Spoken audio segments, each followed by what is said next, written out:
Okay, good evening everyone. Ang magiging topic natin for today is most of us nakatutok tayo kung yung ating bang trading central is naka-align. Yan.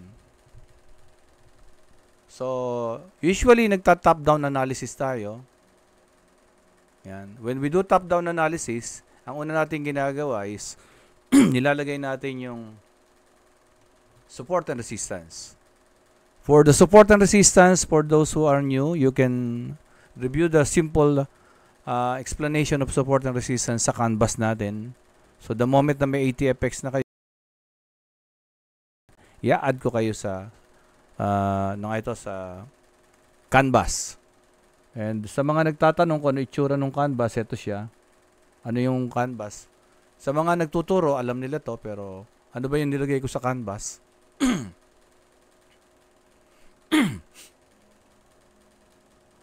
And for your information, hindi talaga ako graduate ng education. Pero nagawa ko to. Ayaw pang bumukas. Napakarami kong naikuha na mga pre-courses. Ayaw bumukas. Minsan pag madami na ako nakabukas ng mga Google, ayaw nang bumukas eh.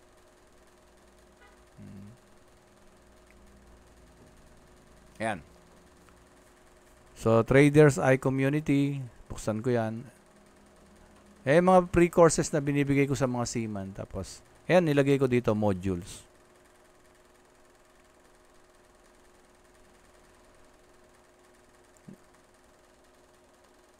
Yan yung una niyo makikita, how to navigate MT4 or MT5 sa Android. Tapos, gagawa ko ng how to navigate MT4, MT5 using ATFX. Tapos, ilalagay ko dito. And then the first lesson is understanding economic indicator. Sa mga baguhan,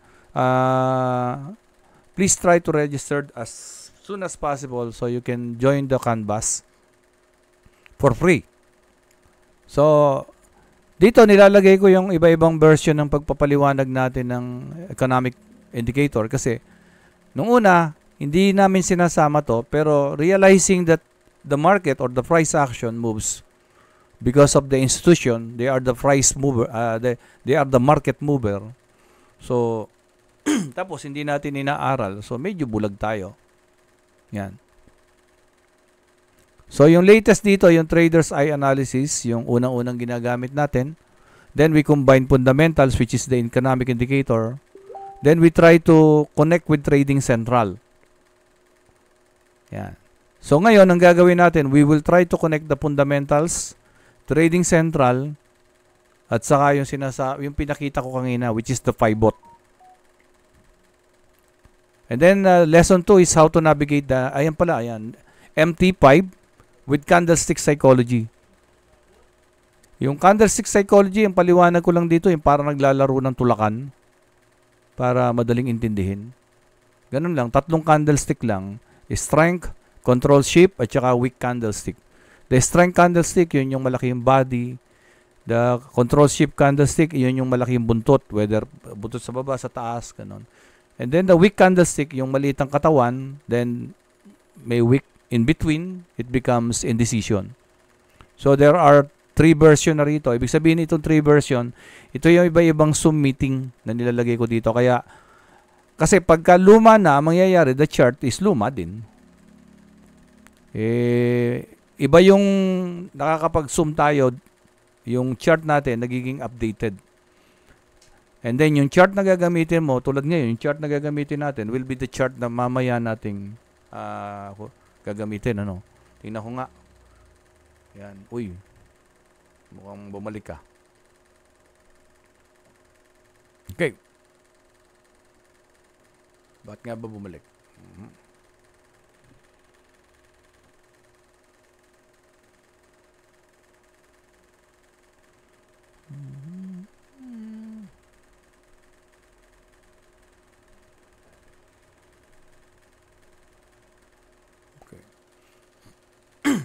Okay. Then, lesson 3 is support and resistance. Dito sa support and resistance, nung ito nilabas ko to sa YouTube, sa kanila, talagang ilang araw lang, 2 o 3, 150. Kasi tuwan-tuwa sila rito kasi nga napakadaling intindihin. Nung una nag-aaral ako ng support and resistance, sabi sa akin, tingnan mo raw yung maraming touches for 10 years. 10 taon na. Ito, ang ginawa ko lang dito, 2 candlestick lang. The most is 5. Kung monthly, yung September, nung nakaraang buwan. Kung weekly, nung nakaraang linggo. Kung daily, nakaraang araw o mga 3, 4, 5 araw, ganun. Yun lang. Hindi 10 taon. Then, Asian market, ito yung magse-save sa atin na halos nakaupo na tayo sa chart ng halos maghapon, magdamag. Dati ako, inaabot ng madaling araw sa chart. Yun ang nangyayari sa akin noon. Halos, alas 3, makikita ako ng family ko, nasa chart ako. Then, trading plan, without trading plan, yan, you plan to fail, sabi nga. Dito yung mga common mistakes, lalo na yung mga nagpa-pattern, sabi nila, bullish engulfing, wala naman sa right context. For example, wala sa support. Inverted hammer, tapos wala naman sa resistance, nasa support. Ganun ba? Fundamental trader's eye analysis, ito na yung consolidated. Yung mga nauna kasi medyo biyak-biyak siya. Dito naman sa trader's eye analysis, sama-sama na sila. Okay. So ngayon, i-align lang muna natin si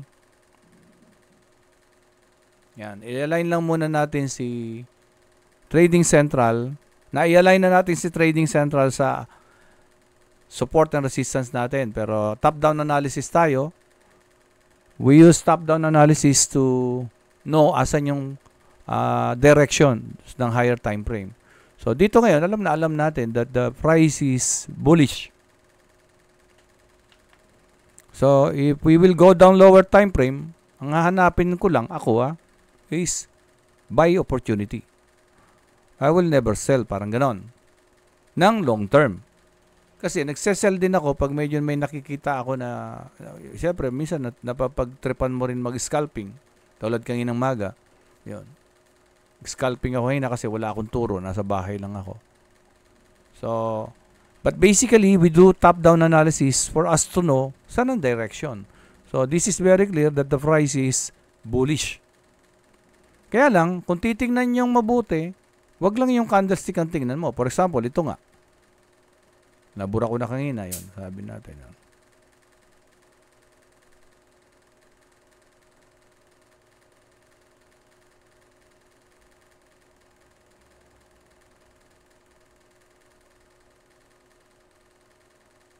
Yung iba nakatingin lang sa body. Hindi nila nakikita yung buntot.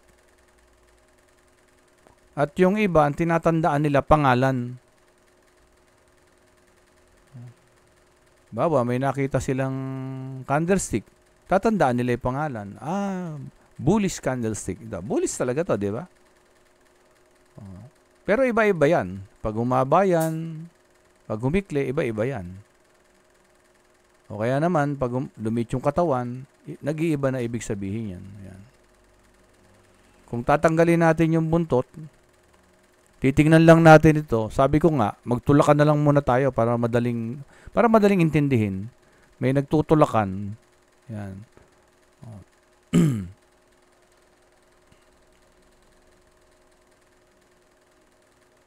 Ang pangalan ng nagtutulak si buyer. Sa kabila nagtutulak din si seller. Magkabilang side sila. Sabi, okay, game, start. Ito ngayon, ang ibig sabihin nito, tinulak ni buyer si seller. Kaya, sa madaling salita, sinong malakas? Kung naitulak mo si seller, malakas si buyer. And without weak, very strong itong to. Itong candlestick na to. Yung iba tatandaan nila, bullish candlestick, marabuso. Pero ano yung ibig sabihin? Ano yung context niya? Without context, parang may pangalan lang siya. Parang sabi mo, halimbawa, sino si Eugene? Si Eugene. Ano nga si Eugene? Si Eugene siya. Ayun. Ano ba? Anong ginagawa ni Eugene? Ganun. Walang context. Lagyan natin ng buntot. Tapos, mula sa buntot, tinulak pa ni buyer si seller. So, ganun kalakas si buyer talaga hanggang dito. Imagine the distance kung magmamat ka, di ba? Layo niyan. But at this point, sabi ni seller, sandali muna. Ako naman. O, tinulak niya ngayon. Sino? Tinulak ni seller si buyer. So, ang huling galaw dito, si seller. Pero pag titingnan mo lang ito ng buo, ang sasabihin mo dito, bullish candlestick. Pero ano yung context? What happened? What really happens sa loob nung candlestick na yan? At may paliwanag yan sa canvas. Kasi the higher time frame candlestick, pag tiningnan mo sa lower time frame, especially the 1 hour, malalaman mo ano yung nangyari sa loob ng candlestick na to. Ito ba ay tumaas, bumabang bigla, tapos tumaas uli, tapos bumaba. Or pwedeng ito ay tumaas, bumaba, tumaas, bumaba, tumaas, bumaba. Yan, pwedeng ganon. Kaya nga pagdating sa lower time frame, makikita mo iba-iba itsura. Pero pag tinignan mo sa higher time frame, makikita mo lang, yan lang. Pero napakalaking bagay ng lower time frame. Okay? So, maybe next time, i-discuss natin ng mabuti yan. Tinatch ko lang ng konti. Stay tayo sa pag-align. Okay. Daily. So, ayun, meron na tayong weekly din. May weekly na tayo. Nilagay ko doon sa ibabaw ng week na natapos. Previous week. Then, daily, hindi na tayo naglagay ng kulay. Pero kung maglalagay tayo ng kulay dyan, ng line, most likely this week and this week, para lang ma-enclose natin itong price na to between the resistance and the support. So, mananaro natin yung galaw ni candlestick.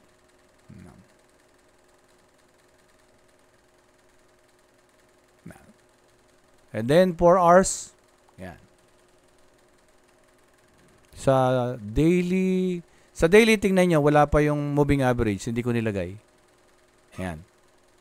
Ang nilagay kong moving average is exponential.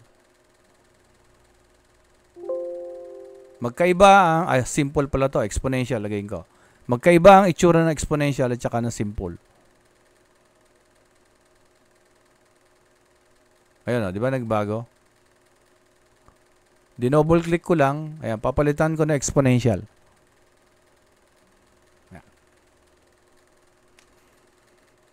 So, kung mapapansin nyo dito sa 4 hours, yung moving average 20, ginagamit ngayon ng price na support. You know, every time na i-approach niya yung MA20, nagsusupport siya, di ba? One reason kung ba't din ako nag-buy. Kung matalo ka, talagang ganun. Pero at least you have your trading plan, sabi nga. Pero kahapon, nalibang ako. Actually, nung patapos na tayo, nakaligtaan ko na it cost me $300 kagabi. Pero okay lang, ganun talaga. Kuha naman ito funded next to, madali lang bawiin yun. Sa funded next. Kasi sa funded next, nakakapag 0.1 ako. Ano? Kasi 100,000 to it costs me. Okay. So, H1. Yan. Yan. Ang ginamit ko pala, funded next. Meron ba itong kwan? 30 minutes. Wala ito ng kwan. Wala pa itong Trading Central. Okay. Trading Central. Ito gamitin ko. Ito pala ATFX ang gagamitin ko. Okay. Okay. Weekly. Bilisan ko lang. Ayun, ayun yung weekly,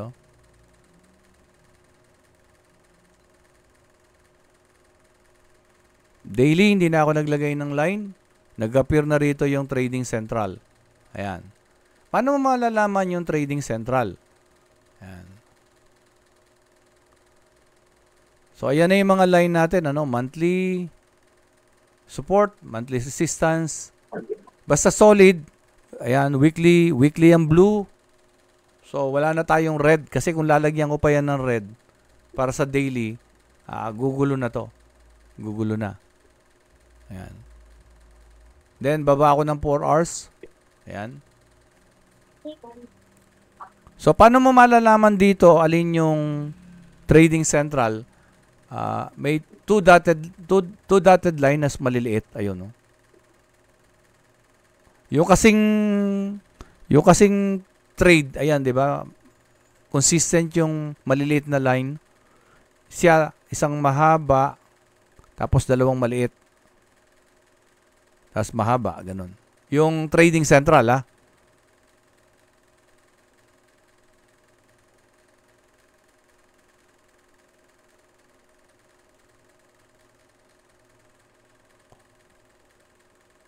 So, itong mga TP na to eh. TP, ito, stop loss na to.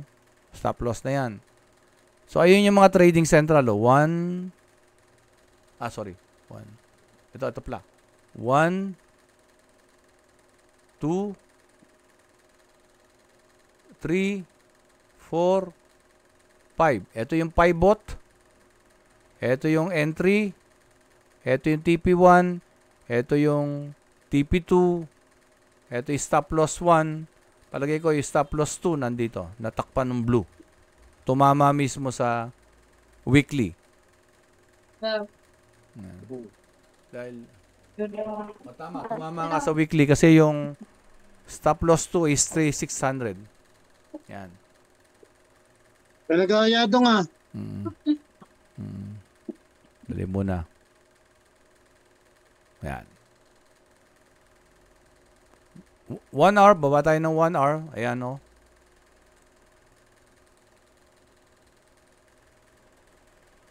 Ito yung kanina pumapasok ako nung maga. Nung mag-cross si MA20. Since dati na rin akong gumagamit na indicator, so nare-recall ko siya ngayon. Ayan, cross. Tapos, nag-breakout siya. Di ba ito, breakout? Nag-breakout siya rito. During the breakout, nag-create siya ng fair value gap. Ayun yung fair value gap.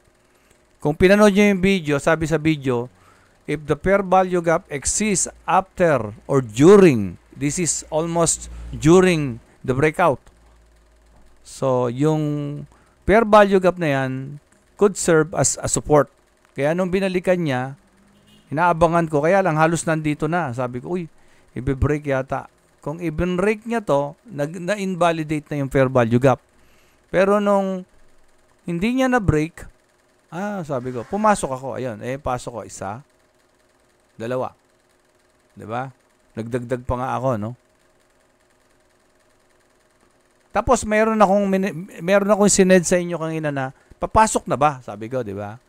So, sa fair value gap, papasok na ba sa fair value gap? Ang gagawin mo dyan, para malaman mo, yun yung pinag-uusapan natin lagi noon na bumaba ka sa 15 minutes.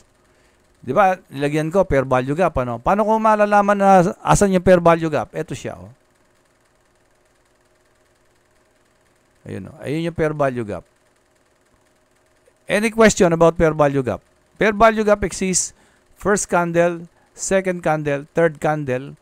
So, yung buntot neto at saka yung buntot dito, may pagitan. Ayun. That is the fair value gap. Ibig sabihin, may mga unfulfilled orders. Babalikan niya yon. Parang yung bintana na nakabukas, babalikan niya. So, ayun. Extend ko doon. As reference. Ngayon, tulad noon, pababa siya ng pababa. Hindi natin alam ngayon kung kailan tayo papasok. Kasi pababa ng pababa. The reason I want to buy is, di ba yung higher time frame is bullish. So, that is one reason na gusto ko buy opportunity.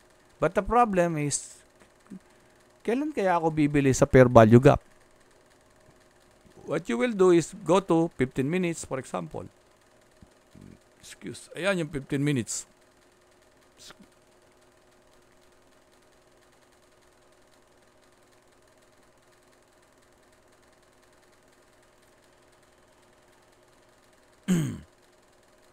So, dito sa 15 minutes, ayan, pwede mong pagbasihan ito.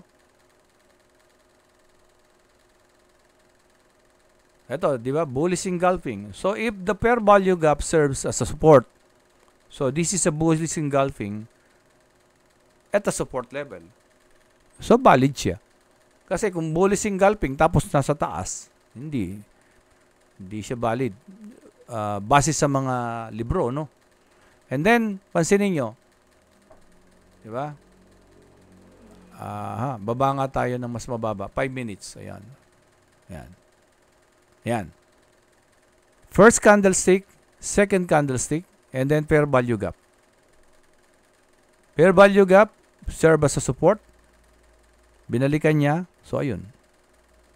Dito, hindi pa rin ako kumbinsidong pumasok kanina kasi nga, pansin ko, wala pa, masyado pang maaga. Kaya ang pinasok ko, isa, eto na ako pumasok. Eto na siya, oh. Meron na siyang high, low. Low, higher low. High. So, at least ito, meron na akong dalawa na to. And then, the fair value gap, ayun, oh.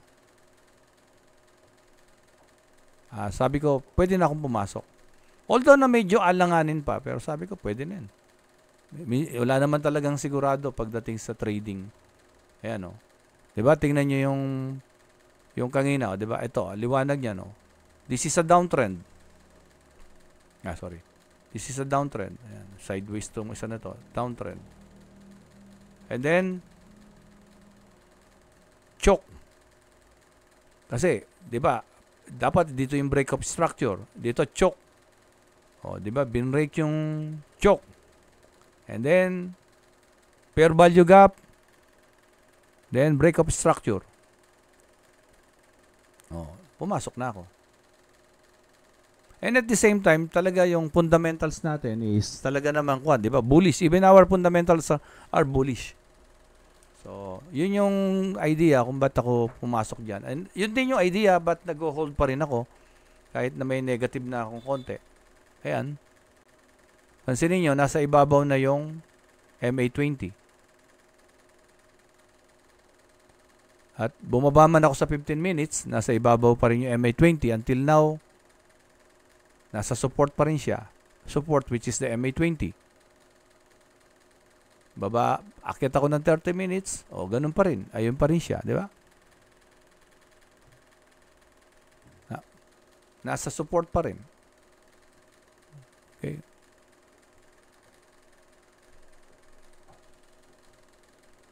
And at the same time, ayun yung trading central. Oh. Di ba? Tingnan nyo, saan sumakto? Fair value gap, di ba? After the fair value gap, or the ideal entry, ayun, pasok na. Actually, ka-update ko lang nito. Hindi ko siya ginamit yung trading central kanina. Ginamit ko lang yung fair value gap. Pero nag-a-align talaga siya. Okay? And then, using the trading central, ayun pa yung TP1. No? Tapos, ayun pa yung TP2. TP1, TP1, TP2, ayan. Sigurado kaya? Walang sigurado. Ayun naman yung stop loss. Saan ko naman nilagay yung stop loss? Di ba nag-create siya ng fair value gap within the fair value gap? Ayun yung black. Di ba yung sa 5 minutes? Di ba ayun yung fair value gap? Oh. So, if the fair value gap, ginawa niya support dito, nilagay ko doon sa ilalim yung support. Ayan. And then, sukatin natin. Ilan ba to? Sa entry ko. Kung matalo, so 46 pips lang. Yung isa kong entry. Tumaas kanina. Ang ginawa ko, dinagdagan ko. Ayan, dinagdagan ko.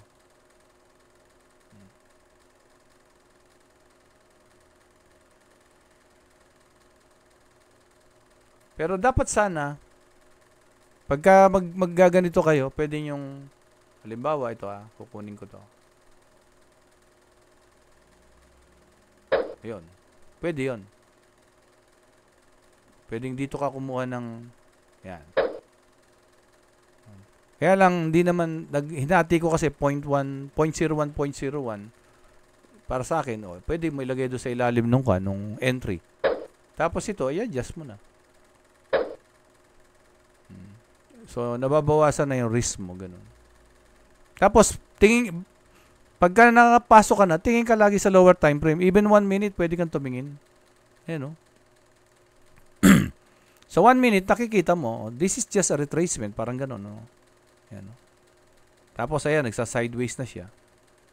So, kasi minsan, yung iba, lumalabas ka agad. Kinakat na nila kagad. Pero, kinakat lang sila, kinabahan sila. Pero, punta ka ng lower time frame. Makikita mo siya, ano yung nangyayari. Dito nga, 1 minute, diba? Kaya yung mga hindi nag-lower time frame, lalo na kung malit ang kapital, talagang natatalo. Yan. Okay. So,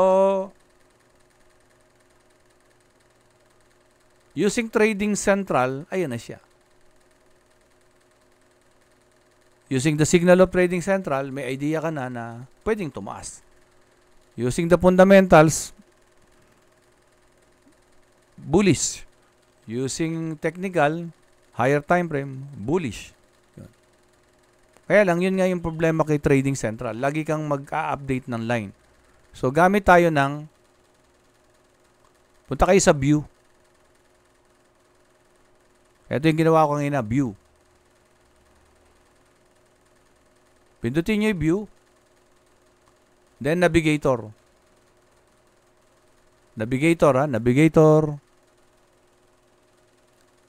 Di ba merong pivot dito? Ito, yung blue pivot, di ba? May pivot din dito. Ayun yung pivot, Ayun yung pivot channel. Kunin nyo lang yung pivot channel. Kunin nyo yung pivot channel. Tapos, i-drag nyo rito.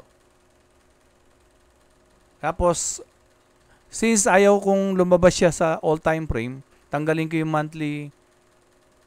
Kasi hindi naman ako papasok ng monthly. Tatanggalin ko rin yung weekly. Hindi na ako papasok ng weekly. Tatanggalin ko rin yung daily. So, i-okay ko yan. So, ayun na siya ngayon. Yan. Tingnan natin kung ano nangyari kay Pivot at saka kay Trading Central. Nag-align ba sila?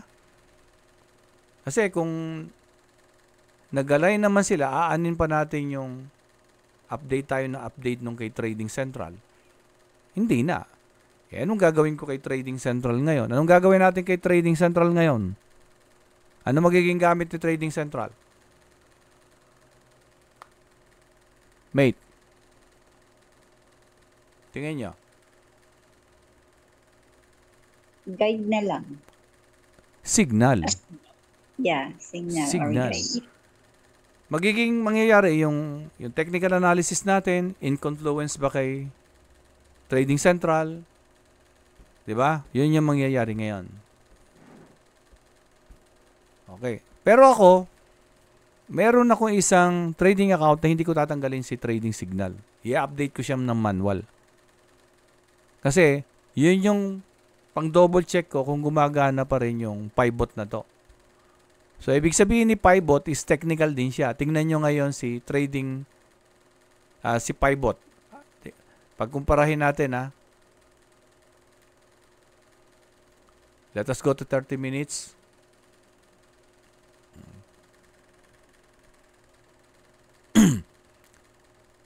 Ano ibig sabihin ng yellow line natin? Yellow line. Monthly. The yellow line, long dotted line, ano ibig sabihin? Monthly resistance. Monthly resistance, tingnan nyo. Tingnan nyo yung Trading Central, nasaan siya? Di ba below the monthly resistance? Tama ba? Yun yung green?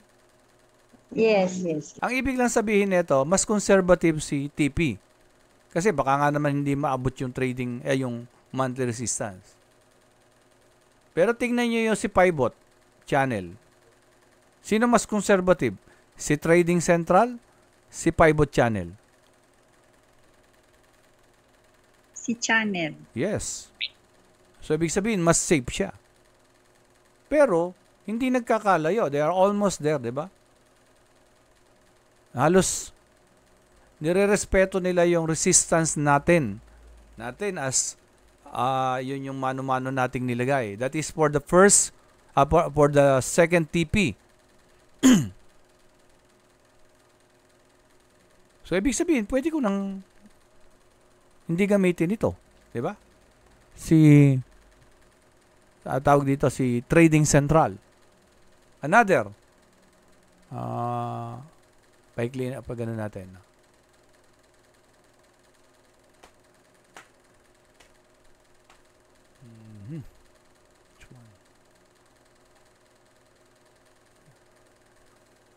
Hindi nag-update yung line. Ayun.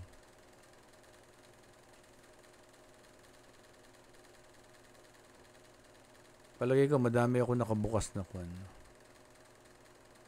Tanggalin ko to. Madami ako nakabukas na browser. Marami nga. Dali.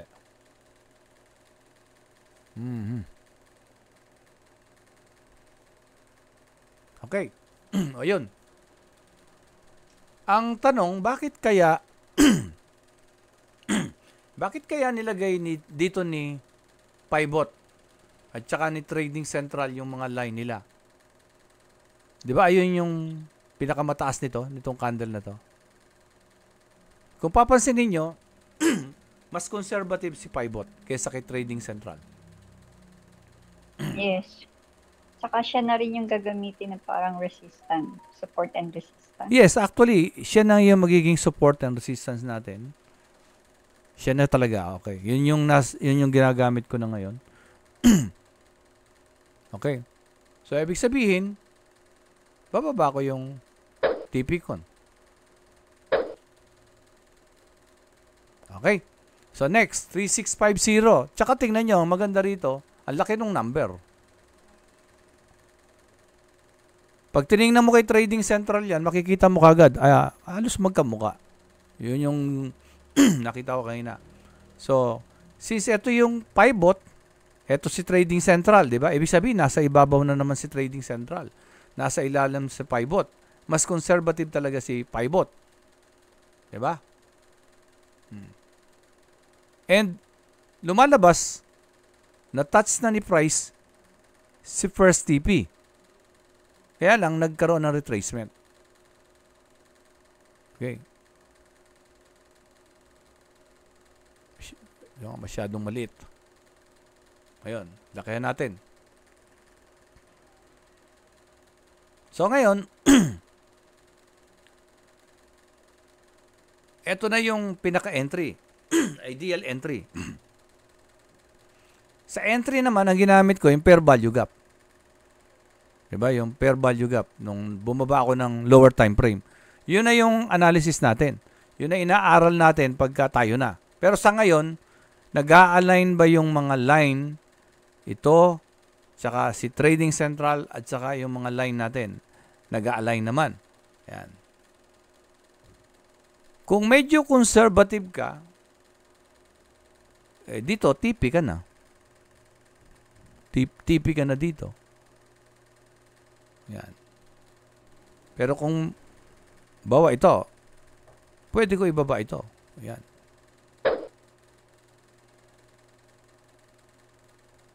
Kasi, niisip ko, bakit kaya nilagay ni Pivot Channel ito dito? Di ba pansinin nyo, at ito yung line, tapos bumaba ng konti, dahil dito sa swing na to. Ito yung naging reference niya. So, ibig sabihin, baka hindi maabot ito ng price. Kaya ang ginawa niya, binaba niya rito.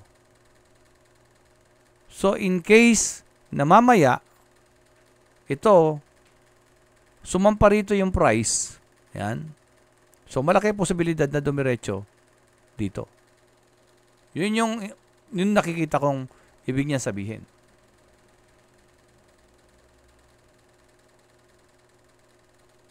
Okay. Si pivot naman, pansinin niyo yung pivot. Ito yung pivot channel. Ito yung pivot ni Trading Central. Magkatabi lang. Ang wala kay pivot channel, yung entry. Lumalabas ang entry ni pivot channel, ito. Halos nag-a-align kay moving average, yung pag-cross ni MA20 kay MA50. At ang maganda dito, kung matimingan mo to, let's say na-timingan dito, ayun na siya. You have your 190 pips. Unlike kay Trading Central, ang entry point niya, ito pa lang. Parang lumalabas, delay si Trading Central. Nakukuha niya, ibig sabihin, mate?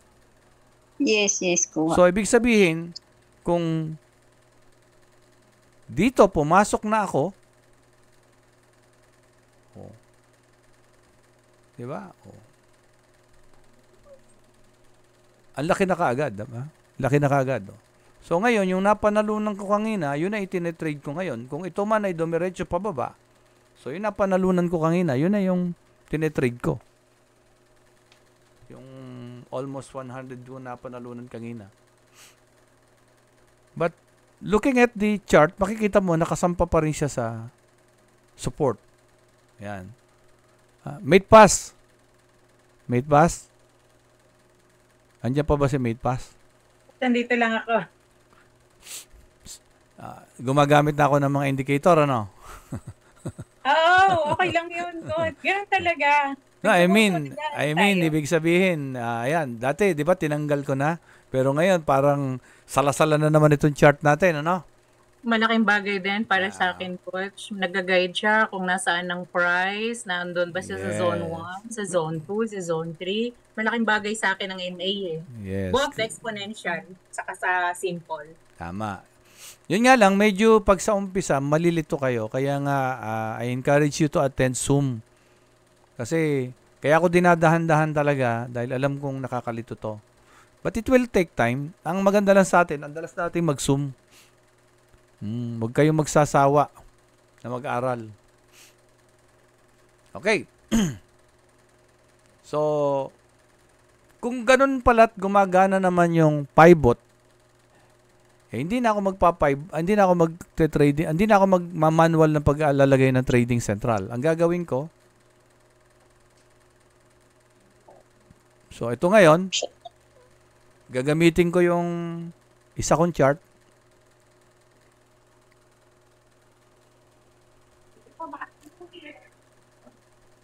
So,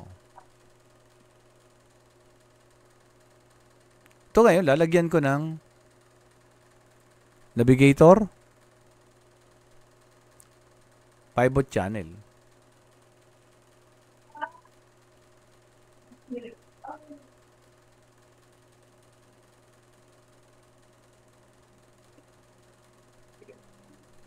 Pero hindi ko tatanggalin yung sa trading, sa ATFX ko.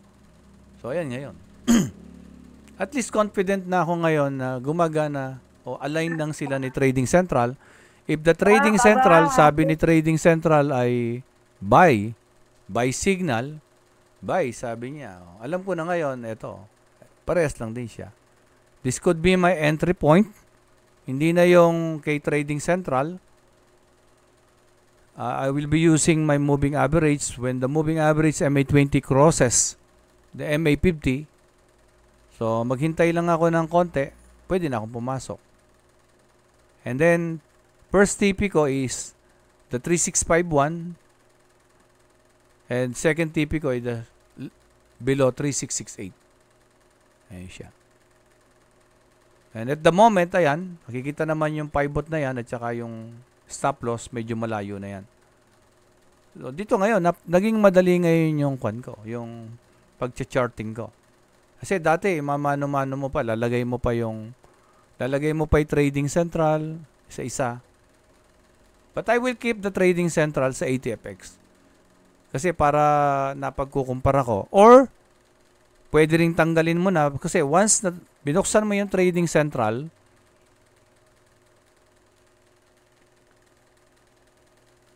buksan ko yung Trading Central, di ba?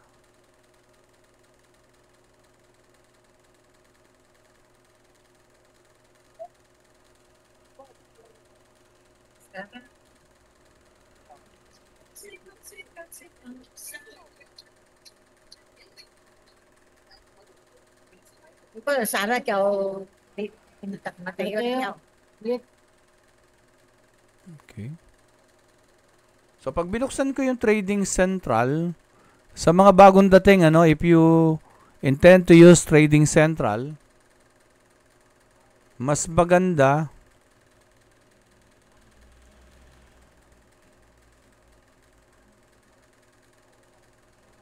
and sa mga wala pang ATFX, I encourage you to open your account sa ATFX kasi if we will be using Trading Central, tapos di naman pala tayo nagte-trade sa kanya, medyo unfair din kay ATFX.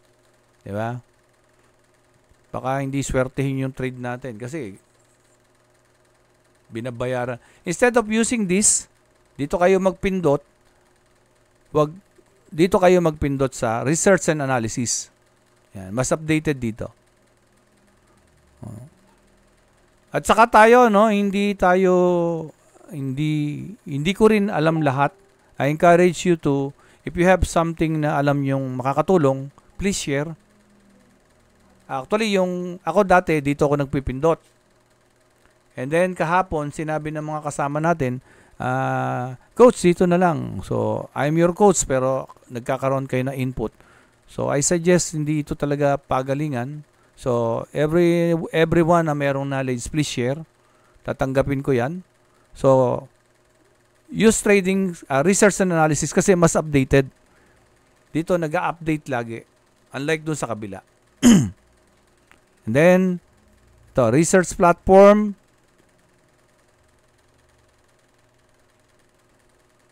Hanapin nyo sa commodities. Gold is commodities.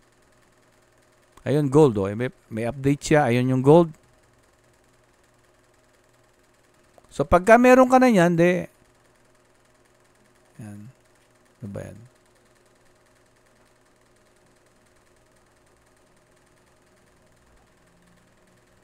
Pagkumparahin mo lang ito. Tsaka yung nandito. Kung tulad ito, 3673, ito, 3668. Magkalapit lang. Ito, 3657. Ito, 3651. Wala ito. Ito ang wala. And then the pivot is 3630. Dito, 3631. Stop loss, 3615. Dito, 3614. 3660 at 3595. So, almost identical. Almost.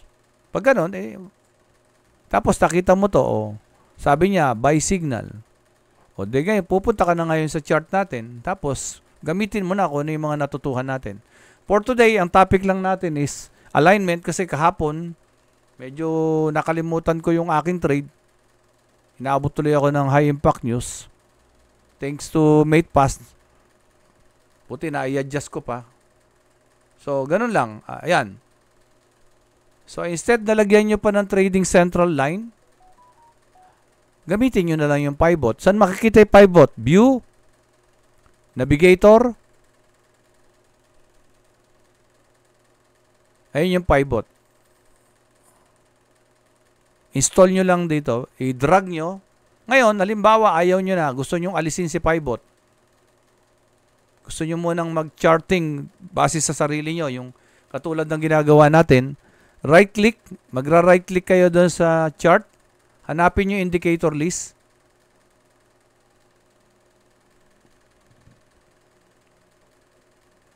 Ibig sabihin, dito nakalista yung mga indicator na nasa loob. Merong moving average, then the pivot channel. Pindutin nyo yung pivot channel, pindutin nyo yung delete. Ayan. So, pwede na uli kayo mag-chart. Ano ba ginagamit natin? 'Di ba yung support and resistance? Ganun lang. Or, may iba pang paraan para hindi nyo natanggalin. View, Navigator, pivot channel. Yung katulad nung ginawa ko kanina, tanggalin nyo yung all time frames. Para malinis ang monthly, tanggalin nyo sa monthly. Malinis ang weekly, tanggalin nyo sa weekly. Malinis ang daily, tanggalin nyo sa daily. Tira nyo yung 1 hour, hours at saka minute. Doon nyo lang siya makikita. Pagka nag-daily kayo, mawawala na siya. Malinis yung chart. Pag nag-weekly kayo, wala din. Yan. Ngayon, kung ayaw nyo pa rin makita sa 4 hours, right-click, indicator, pivot, pindutin nyo yung pivot, then properties. Lalabas ulit itong visualization, tanggalin nyo sa hours. Close. Naghang. Yan lang, naghahang siya. Usually, yung mga indicator na ganito talaga, minsan naghahang talaga. Ayan, naghang ngayon. Ayan, close program ako. I don't know, dahil siguro mabagal na rin yung kan ko. Yan siya. Indicator list. Pivot. Properties. Visualization. Tanggalin mo yung hours. Okay. Close. Naghang na naman. Pero ganun lang yung gagawin nyo. Pagka pinindot nyo yan, siguro dahil madami ako nakabukas na browser, mawawala na siya sa hours. Lilinis na yung chart nyo.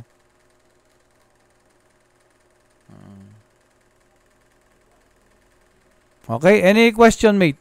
Sana makatulong sa inyo yan ko na yan. Focus lang muna tayo doon sa alignment. Hindi na muna ako nagkuha ng ibang topic. Huwag na muna yung COT. Huwag na muna economic indicator kasi malilito yung iba pagka sabay-sabay. So, yun muna ang paggamit ng pivot para hindi kayo mahirapan pa sa trading central. I suggest use the pivot point. But if still want to use the trading central na pag mano-mano, okay naman yun. Pwede rin. Lalo na kung ako kasi marami akong account. Kaya minsan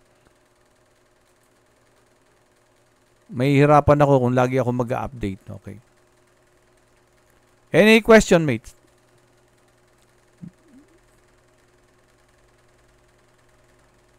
Stop recording.